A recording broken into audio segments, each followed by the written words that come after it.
तो कैसे हो यारो आप सब। अभी एपिक की सब मिस्ट्री गेम्स आ गई है और इस साल एपिक ने बहुत अच्छी अच्छी गेम्स दी है। अभी आपने ये अच्छे अच्छे गेम्स बाय कर लिए हैं, अभी आपको उसको खेलना है और आपके पीसी बहुत अच्छा नहीं है, पटेटो पीसी है, तो आपको अपग्रेड करना है। तो आपका बजट के हिसाब से मैंने आपको सजेशन दिए है कि अपग्रेड कैसे कर सकते हैं। तो आपके बजट के हिसाब से आज हम देखने वाले हैं कि आपको कैसा पीसी बिल्ड करना चाहिए या क्या बिल्ड करना चाहिए एज अ बिगनर। आपका फर्स्ट गेमिंग सेटअप है और आपको कम बजट में अच्छी गेमिंग परफॉर्मेंस और फ्यूचर प्रूफ चाहिए है, तो इसी के लिए हम आज थोड़ा डिस्कशन करने वाले हैं। सबसे पहले तो कुछ बेसिक टिप्स है, अगर आपको कुछ आइडिया ही नहीं है इस फील्ड में तो जैसे अगर आपका बजट 50,000 के अंडर है तो मैं सजेस्ट करूंगा कि आप वेट करो थोड़ा, उसको बजट थोड़ा बढ़ाओ, क्योंकि आप आगे अगर अभी घटिया सा कोई पीसी बना लोगे, बिल्ड कर लोगे, तो फिर उसका फ्यूचर प्रूफ होना बहुत डिफिकल्ट है। वो 1-2 साल में उस पर गेम्स चलना बंद हो जाएगी और फिर वो आपका मनी वेस्ट हो जाएगा। तो उससे अच्छा आप पैसे थोड़े कलेक्ट करो और फिर पीसी बिल्ड करो। इससे क्या है, आपका फ्यूचर प्रूफ पीसी बिल्ड बन जाएगा। ऊपर से उसमें जो न्यू गेम्स आने वाले हैं जैसे GTA 6 और बाकी सब गेम्स, तो ये अच्छे से चल पाएगी। दूसरा ये कि भाई ज़बरदस्ती बजट मत बढ़ाओ, ये बात थोड़ी ऑड लग सकती है, बट आप वेट करो, क्योंकि पीसी के प्राइसेस डाउन जाते रहते हैं, प्रोसेसर के, ग्राफिक कार्ड के प्राइसेस बहुत कम हो जाते हैं, तो तब आप बिल्ड कर सकते हो कम प्राइसेस में, तो आपको वही पीसी सस्ता पड़ जाएगा। तो ज़बरदस्ती कोई बजट बढ़ाने की ज़रूरत नहीं है, आप वेट कर सकते हो एक आध साल, तो आपको और अच्छा वैल्यू फॉर मनी पीसी बन जाएगा। और जैसे आपको अगर पता है कि आपका बजट अभी 50,000 या 60,000 कुछ भी अमाउंट है और आप उसमें और 10,000 20,000 और एक्स्ट्रा ऐड कर सकते हो बाकी अगले साल या उसके अगले साल, तो आप पीसी बिल्ड उसी तरह करो कि आप उसमें अपग्रेड कर पाओ। क्या होता है पीसी में भी, अगर कोई कंपोनेंट अगर आपने एकदम बॉटल नेकिंग वाला ले लिया तो फिर आप उसको अपग्रेड नहीं कर पाओगे, क्योंकि आपका सिस्टम सब मैचिंग होगा। फिर उसमें आप नया ग्राफिक कार्ड लगाना है अपग्रेडेड, तो वो नहीं लगा पाओगे क्योंकि उसका मदरबोर्ड कंपैटिबल नहीं है या उसमें पावर सप्लाई यूनिट नहीं लगाया, ये सब प्रॉब्लम आ सकते हैं। तो आज हम वही डिस्कस करने वाले हैं।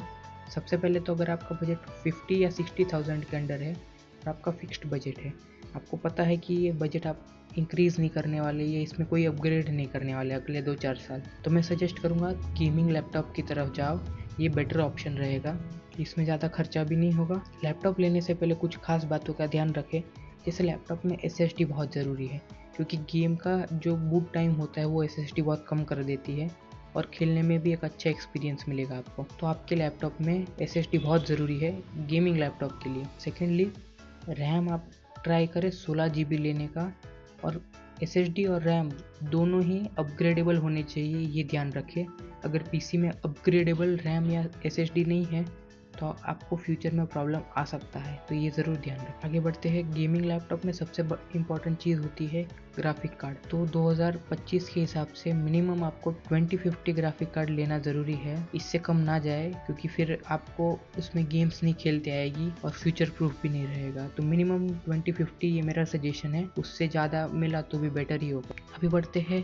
आपका अगर ऐसा बजट है कि आप थोड़ा एक्सपैंड कर सकते हो उसको, अगले साल थोड़ा ऐड ऑन कर सकते हो, खर्चा और कर सकते हो, तो मैं सजेस्ट करूंगा आप 50, 60 या 70,000 के बजट में 80,000 का पीसी बिल्ड करें। अभी ये कैसे पॉसिबल होगा, तो मैं कह रहा हूँ कि आप 80,000 का पीसी बिल्ड करें और फिर उसको 50-60,000 में एडजस्ट करे, कुछ पार्ट्स रिमूव कर ले जो अभी इंपॉर्टेंट नहीं है, बाद में लगा सकते हैं। अभी आप कहोगे तो उससे अच्छा है 50,000, 60,000 या 70,000 पीसी ही बिल्ड कर लेते हैं, 80,000 का क्यों करना है ऐसा। तो इसका रीजन ये है कि जैसे मैंने पहले बताया आपकी, पीसी में कोई कोई पार्ट्स ऐसे होते हैं कि जो फिर आपको रोक देते हैं अपग्रेड होने से। जैसे आपका मदरबोर्ड पुराना है और वो कंपेटेबल नहीं है न्यू जनरेशन के ग्राफिक कार्ड या कोई भी दूसरी चीज़ों से, तो उसमें प्रॉब्लम ये होगी कि आप अपग्रेड नहीं कर पाओगे उसको, आपको ज़्यादा खर्चा करना पड़ेगा। आपको मदरबोर्ड भी चेंज करना होगा, पर्टिकुलर वो यूनिट जो आपको पार्ट चेंज करना है, अपग्रेड करना है, वो भी चेंज करना होगा, तो आपको बहुत ज़्यादा खर्चा आ सकता है। तो अगर समझो आपने इस साल 50,000 का खर्चा किया, तो अगले साल वो 1 लाख तक भी खर्चा जा सकता है सिर्फ उस एक कंपोनेंट को अपग्रेड करने की वजह से। तो उससे बेटर है आप फ्यूचर प्रूफ देख के बनाओ, कि जैसे आपको पता है कि आप अगले साल अपग्रेड करने वाले हो, तो मदरबोर्ड भी उस तरह का लो। तो इसमें आपको ज़्यादा आइडिया नहीं होगा, तो बेसिक सिंपल लॉजिक लगाओ। आप 80,000 का बिल्ड करो पीसी, और उसमें मैं कुछ टिप्स टिप्स देता हूँ वो रिमूव कर दो, क्योंकि वो इंपॉर्टेंट कंपोनेंट नहीं है अपने लिए। अभी वो बाद में काम आ सकते हैं, तो हम बाद में अपग्रेड कर लेंगे। अभी 80,000 के पीसी में एयर कूलर या लिक्विड कूलर आता है जनरली, बट हम उसमें प्रोसेसर के साथ जो स्टॉक कूलर आता है वो भी यूज कर सकते हैं, तो इससे हमारे 4 से 5 हजार रुपये बच सकते हैं। अभी 80,000 में ही रैम 32 GB आती है पीसी के लिए,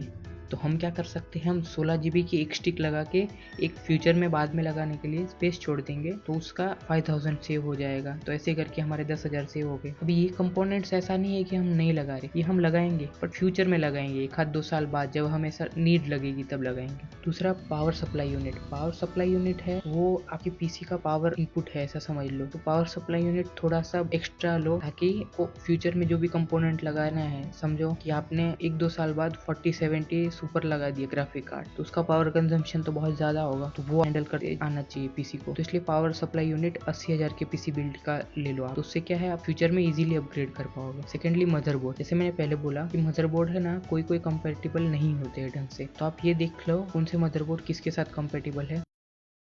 आप बिगनर हो, मैं समझता हूँ आपको इतना सब नहीं समझेगा, तो बेसिकली क्या करो, 80,000 के बजट में पीसी बिल्ड करो, उसमें जो मदरबोर्ड होगा वो आपका 2 साल के लिए फ्यूचर प्रूफ होगा ही होगा। और ये सब मैं बजट यूजर्स के लिए बोल रहा हूँ। अगर आपका बजट अच्छा खासा है, 1 लाख, 1.5 लाख, 2 लाख है, तो आपको चिंता करने की बिल्कुल जरूरत नहीं है। शॉप वाले के पास जाओ, उनको बोलो कि भाई मेरा इतना बजट है, मेरे को गेमिंग पीसी बनाना है, वो तगड़ा गेमिंग पीसी बना देगा, और आप PS5 भी बाय कर सकते हो। और बजट वालों को मैं कम रिकमेंड करता हूँ PS5, बिकॉज प्ले स्टेशन का क्या सीन है कि वो 50,000 में तो आपको मिल जाएगा, बट उसका हर साल रिकरिंग कॉस्ट, हर साल आपको 5,000 तो आपको डालना ही पड़ेगा सिर्फ उसकी सब्सक्रिप्शन के लिए, जो 5-5.5 हजार तक का सब्सक्रिप्शन आता है साल का। ऊपर से आपको अलग से कोई गेम बाय करना है जो हम रेगुलरली खेल सकते हैं, तो वो अलग से उसमें खर्चा आएगा, तो उसमें एक परमानेंट कॉस्ट हो जाता है। उससे बेटर है कि आप पीसी बिल्ड के लिए जाए, क्योंकि PS5 50,000 का लेने के बाद भी आपको उसका मॉनिटर लेना पड़ेगा, हाई रिफ्रेश रेट वाला। अगर आप 2 प्लेयर हो तो कंट्रोलर लेना पड़ेगा। उससे बेटर है कि आप फर्स्ट टाइम गेमर हो, बजट गेमर हो, तो आप पीसी को ऑप्ट करें। अगर आपको मेरा ये कंटेंट अच्छा लगता है तो चैनल को सब्सक्राइब करें।